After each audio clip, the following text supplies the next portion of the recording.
Sorry about that. As far as their food, diet, um, they're totally dependent. The medication they take, their environment. So they don't even have a fighting chance. And we are supposed to be speaking up and doing what's best for them. We're supposed to be their voice. And so now I'm hearing that this facility hasn't even addressed the root cause of the mold exposure. They haven't tested the air like they're supposed to do, like they were recommended to do twice, properly tested it. They're doing all these Band-Aid repairs. And so now that they have so many COVID-19 cases, they're turning an admission unit into a COVID-19 unit so they can receive federal funding. So this is how corrupt this system is.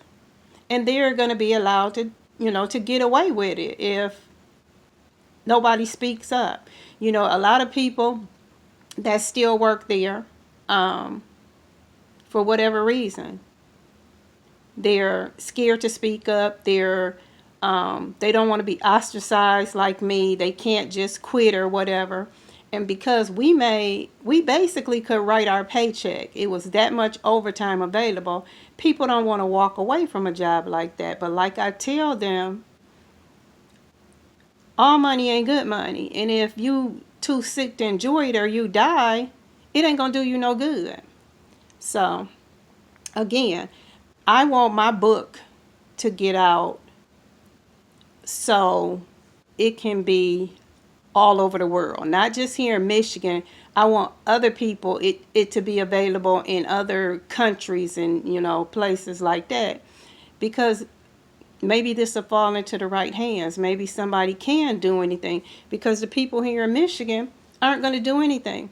They still haven't figured out the Flint water crisis. Nobody has been held responsible for that.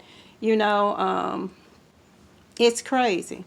And again, my book is available on Amazon.com. It's $32. And the reason why it's a little pricey is because I wanted my book to have color photos. I didn't want black and white photos. I wanted people to see the conditions there that they covered up and that they still haven't properly repaired.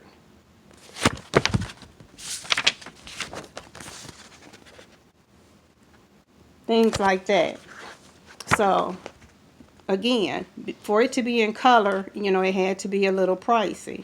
But the information is in here. Could possibly help somebody else, because nobody should suffer the way I had to. It took me over 2.5 years to find a doctor who can diagnose and treat me after seeing 18 different specialists.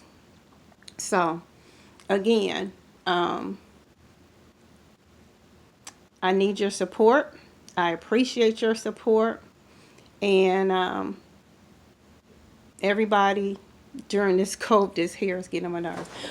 Everybody during this COVID-19, pray, stay safe, and fear puts a lot of stress on people, and you do not need this. Do not fear this. Take care of yourself. What they're not telling you to do is what everybody needs to do, period. Strengthen your immune system. Avoid toxins. The exposure, the irritants. They telling you alcohol. Some people can't take alcohol, especially people like me that have mold exposure. Alcohol is not good for us, but there's ways to make disinfectant spray and stuff like that without alcohol. Hand sanitizer.